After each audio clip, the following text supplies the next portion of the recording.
Assalamualaikum warahmatullahi wabarakatuh. Pada kesempatan yang berbahagia ini kita akan membahas kisah tentang Abu Lahab. Abu Lahab yang nama aslinya adalah Abdul Uzza adalah salah satu tokoh yang kontroversial dalam sejarah awal Islam. Dia lahir di Mekah sekitar tahun 563 Masehi dan merupakan paman dari Nabi Muhammad SAW, yakni putra dari Abdul Muthalib. Adapun Abdul Uzza diambil dari nama berhala penyembahan mereka. Dahulu ada 3 berhala yang disembah oleh suku Quraisy bernama Lata, Uzza, dan Manaf. Dia dikenal sebagai Lahab atau Abu Lahab yang berarti api, karena wajahnya memerah seperti bara api ketika marah. Dalam kisah-kisah dan gambarannya, dia sering digambarkan dengan wajah yang buruk dan gelap. Namun, menurut sejarawan, Abu Lahab adalah seorang pria tampan berkulit putih dan wajahnya yang cerah. Namun, dia akan menjadi penghuni neraka. Berbeda halnya dengan Bilal bin Rabbah, yaitu salah satu sahabat Nabi SAW. Bilal adalah seorang budak miskin dengan kulit hitam dan tidak tampan. Namun Allah Subhanahu wa Ta'ala memuliakannya karena imannya yang kuat, sehingga surga adalah tempat yang layak baginya. Pada masa kerasulan, paman Nabi SAW berjumlah 4 orang. 2 beriman dan 2 lagi kufur, yang bahkan menentang dakwah Rasulullah. Hamzah dan Abbas bin Abdul Muthalib adalah paman yang beriman. Sementara Abu Talib, yakni ayahnya Sayyidina Ali, dan Abdul Uzza termasuk yang menolak iman. Abu Talib sendiri tidak menentang dakwah Rasulullah SAW, tetapi beliau tidak juga memeluk Islam. Yang paling menentang dakwah Nabi SAW adalah Abdul Uzza, yang lebih dikenal sebagai Abu Lahab. Abu Lahab terkenal dengan sifat bengis dan keras hati, selalu mudah marah, serta tubuhnya yang tegap dan suaranya yang lantang. Dalam berbagai cerita, dia seringkali melakukan tindakan yang sangat kejam terhadap Rasulullah SAW.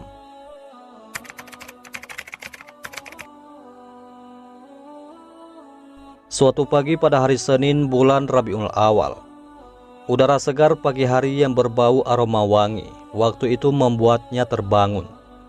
Dan ia berusaha mencari dari mana sumber bau harum itu, yang ternyata berasal dari budak perempuannya yang bernama Suwaibah. Suwaibah tidak sabar untuk memberikan kabar gembira kepada majikannya. Dengan penuh antusias, dia memberitahukan kepada Abu Lahab, "Wahai Tuan, hari ini Nyonya Aminah telah melahirkan putranya, seorang bayi laki-laki yang sangat tampan, cahayanya menerangi sekelilingnya." Abu Lahab sangat bersuka cita mendengar kabar itu. Kegembiraannya meledak. Dia bahkan tidak bisa menahan diri untuk mengucapkan, "Aku sungguh gembira mendengar kabar kelahiran keponakanku ini. Pergilah wahai Suwaibah. Mulai hari ini, engkau bukan budakku lagi, melainkan manusia yang merdeka." Suwaibah, bekas budaknya Abu Lahab, tak menyangka kejadian itu bakal terjadi. Kali ini majikannya yang terkenal sangat kejam itu berbuat baik kepadanya. Hingga akhirnya, karena kelahiran baginda Rasulullah Muhammad SAW, Suwaibah menjadi orang merdeka seperti yang lainnya. Abu Lahab begitu gembira atas kelahiran Rasulullah SAW. Karena itu, Abu Lahab diringankan siksa kuburnya setiap hari Senin. Sebagaimana yang telah diceritakan oleh Imam Ibnu Hajar dalam Fathul Bari, menyebutkan bahwa Ibnu Abbas pernah berkata, "Setahun setelah Abu Lahab mati, aku melihatnya dalam mimpi dalam kondisi yang sangat buruk." Abu Lahab berkata, "Setelah mati dan meninggalkan kalian, aku tidak pernah merasakan jeda istirahat dari siksa kubur. Aku disiksa setiap saat. Namun azabku diringankan setiap hari Senin, yaitu saat Nabi Muhammad dilahirkan." Urwah juga menceritakan tentang keringanan siksaan kubur Abu Lahab. Urwah berkata, "Suwaibah adalah bekas budaknya. Abu Lahab membebaskannya, dan setelah itu Suwaibah menyusui Nabi Muhammad SAW saat masih bayi. Ketika Abu Lahab meninggal, sebagian keluarganya melihatnya dalam mimpi dengan kondisi yang sangat memprihatinkan. Sang kerabat pun bertanya, "Apa yang telah kamu dapatkan, wahai Abdul Uzza?" Abu Lahab menjawab, "Setelah kalian, aku belum pernah mendapatkan nikmat, kecuali diberi minum, karena memerdekakan Suwaibah." Maka dari itu, kita sebagai umat Islam patut bersyukur atas kelahiran Nabi Muhammad SAW, Nabi yang membawa kebahagiaan di dunia dan di akhirat. Kita bisa belajar lagi dari cerita sebagaimana Abu Lahab, yaitu pemuda Makkah kala itu. Meskipun banyak bermain dan menikmati masa mudanya, Abu Lahab tetap taat beribadah kepada Tuhan-Tuhan berhalanya. Dia rajin merawat Tuhan-Tuhannya seperti Lata dan Uzza dengan teliti, sebagai bentuk penghormatan kepadanya. Setiap pagi Abu Lahab merawat berhala-berhala itu, lalu pergi berburu binatang buas di padang pasir. Dia senang jika berhasil menangkap binatang buas dan membanggakannya kepada teman-temannya di sore hari. Seperti kebiasaan pemuda Makkah pada masa itu, dia juga sering mengunjungi pasar untuk mengobrol sambil meminum khamar, memuaskan nafsunya yang dianggapnya tidak buruk. Meskipun sang ayah, yaitu Abdul Muthalib, sering mengingatkannya untuk berhenti dari kebiasaan buruknya itu. Akan tetapi, karakter Abu Lahab yang senang dengan kebebasan membuatnya tidak mau meninggalkan kebiasaannya itu. Akhirnya, sang ayah pun membiarkan perbuatan tersebut. Meskipun dikenal sebagai orang yang keras dan menyukai kehidupan bebas, sikap setia dan penyembahan kepada berhala itu tidak pernah pudar dari hatinya.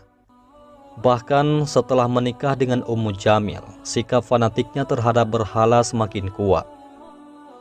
Singkat cerita, setelah beberapa lama mengarungi bahtera rumah tangga, Abu Lahab akhirnya dikaruniai 2 orang putra yang diberi nama Mu'tab dan Utbah, dan keduanya pun tumbuh dewasa. Sementara itu keponakannya, yakni Nabi Muhammad SAW yang sangat disayanginya, juga telah berkeluarga dengan Sayyidah Khadijah radhiyallahu anha dan melahirkan 2 putri, yaitu Ruqayyah dan Ummu Kulsum, yang tumbuh menjadi gadis dewasa. Seperti umumnya suku Quraisy, Abu Lahab menganggap Nabi Muhammad SAW sebagai tauladan. Sementara Khadijah dihormati sebagai wanita kaya dan terhormat. Pada suatu hari, Abu Lahab memutuskan untuk melamar kedua putri Nabi SAW untuk kedua anak lelakinya. Nabi Muhammad SAW tidak keberatan, sehingga terjadilah pernikahan ini, yang semakin mempererat hubungan antara kedua keluarga. Namun hubungan baik antara Abu Lahab dan Rasulullah SAW mulai memburuk setelah Nabi Muhammad diangkat menjadi Rasul Allah. Abu Lahab tidak bisa menerima dakwah Rasulullah untuk menghentikan kepada penyembahan berhala. Meskipun pada awalnya terlihat baik, keadaan berubah ketika Nabi Muhammad SAW memutuskan untuk menyendiri di rumahnya, yakni untuk memikirkan cara penyampaian amanah Allah kepada kaumnya yang sangat terikat pada penyembahan berhala. Pada suatu hari, Rasulullah SAW mengundang kerabatnya, termasuk Abu Lahab, yakni untuk makan bersama. Setelah jamuan selesai, beliau menyampaikan bahwa Allah telah mengutusnya sebagai Nabi dan Rasul, serta memberikan peringatan tentang hari pembalasan di akhirat. Abu Lahab menolak dan menyatakan ketidakpercayaannya secara terang-terangan. Rasulullah juga menyampaikan peringatan bahwa kelak umat manusia akan dibangkitkan dan dihisab amal perbuatannya. Setelah Rasulullah SAW menyampaikan maksudnya, Abu Thalib berkata, "Wahai keponakanku, laksanakanlah apa yang Tuhan perintahkan kepadamu. Aku akan selalu mendukungmu dan menjagamu.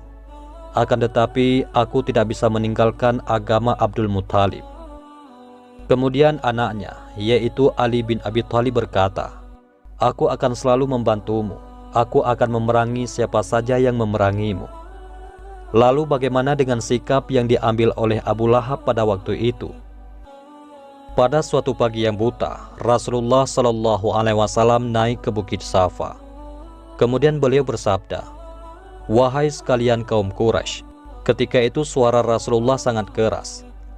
Maka saat itu orang-orang yang sedang tawaf ataupun sa'i di Masjidil Haram mendengar suaranya dan langsung melihat ke arahnya. Mereka yang ada di sana waktu itu telah mengenal dengan baik sikap bijaksana Rasulullah, terutama saat peristiwa pemindahan Hajar Aswad yang berakhir dengan perdamaian. Tak lama kemudian orang-orang mulai berkumpul karena mendengar seruan dari Rasulullah Shallallahu Alaihi Wasallam. Dan barulah saat itu Rasulullah bersabda, "Wahai kaum Quraisy, percayakah kalian jika aku katakan bahwa di bawah bukit ini ada seekor unta? Dan percayakah kalian yang kukatakan kepada kalian bahwa ada musuh yang akan menyerang? Apakah kalian semua percaya?" Kemudian mereka menjawab, "Sungguh wahai Muhammad, kami percaya, karena kami belum pernah sekalipun mendengar engkau berbohong."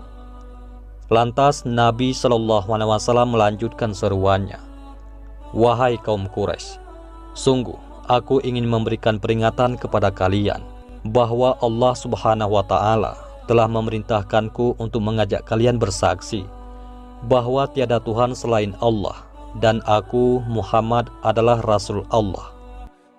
Tiba-tiba terdengar suara kecil yang riuh di kerumunan orang-orang itu. Mereka semua saling berbicara dengan suara kecil. Sebagian orang menerima dan sebagian lainnya ingkar. Akan tetapi suara riuh dari mereka langsung terhenti ketika mendengar suara dari Abu Lahab yang berkata, "Celakalah engkau wahai Muhammad, hanya untuk inikah engkau mengumpulkan kami semua?" Sejak saat itulah permusuhan yang digaungkan oleh kaum Quraisy terhadap Rasulullah Shallallahu Alaihi Wasallam dimulai. Dimulai hubungan antara Abu Lahab sebagai paman dan Nabi sebagai keponakan yang dulunya gembira mendengar kelahirannya. Namun kini terpisah jauh karena perbedaan iman. Rasulullah Shallallahu Alaihi Wasallam sebagai Muslim dan Abu Lahab sebagai musyrik.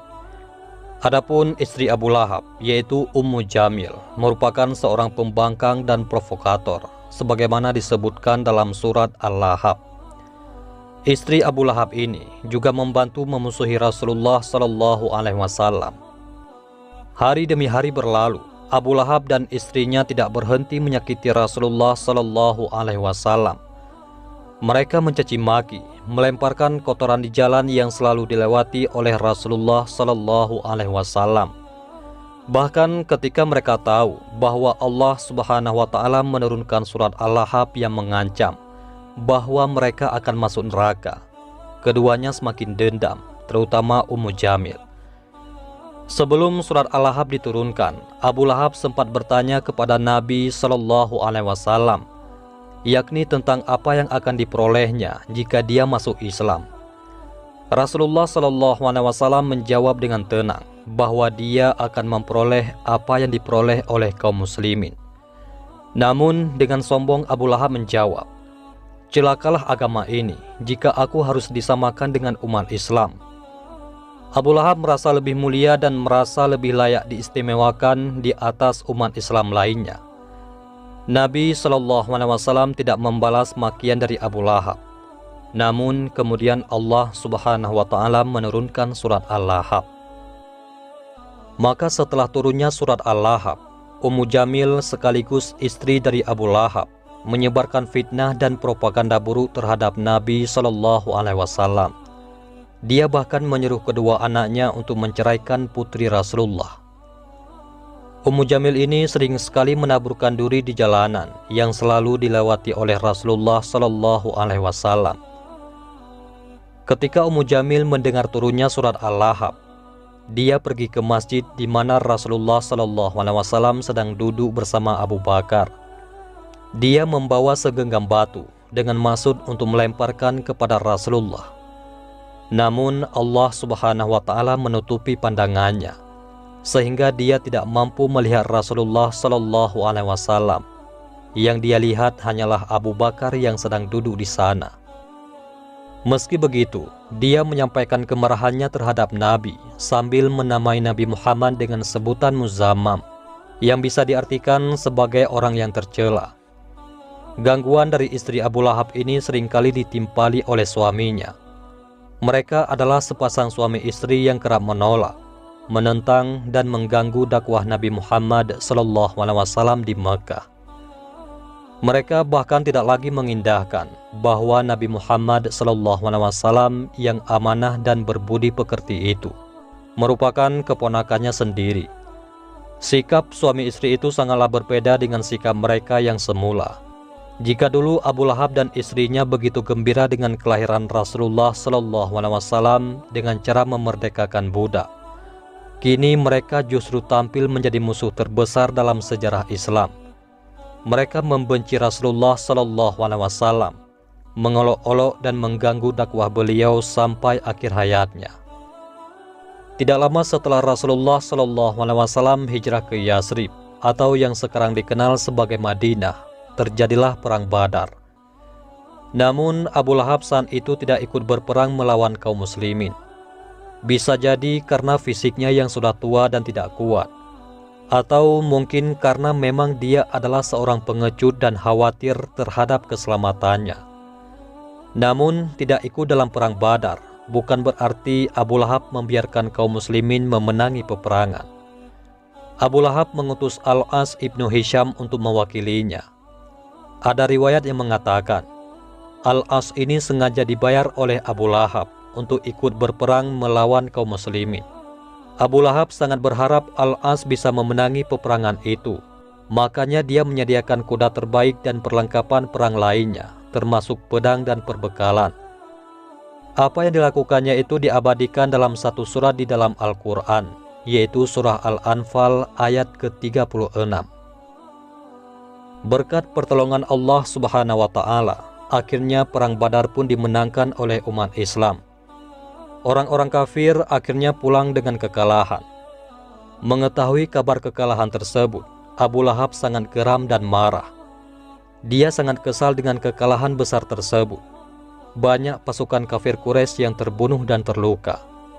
Di antaranya adalah Aqabah ibnu Abi Mu'in dan Umayyah ibnu Khalaf. Selain itu, banyak yang ditawan dan tidak dilepaskan oleh kaum muslimin hingga akhirnya mereka membayar fidyah sebagai gantinya. Adapun semua keadaan itu menunjukkan betapa semakin kuatnya kaum muslimin pada waktu itu. Sedangkan kaum kafir Quraisy merasa diinjak-injak dengan kekalahan besar tersebut. Kesedihan dan kemarahan Abu Lahab teramat dalam atas peristiwa kekalahan di dalam perang Badar itu. Tidak ada yang bisa membuatnya senang atau menenangkan hatinya dari penderitaan itu. Dan 7 hari kemudian, Abu Lahab pergi ke Mekah Al-Mukarramah dan di sana dia meninggal dunia. Kemudian dia dikuburkan di Bukit Jabal Abu Lahab.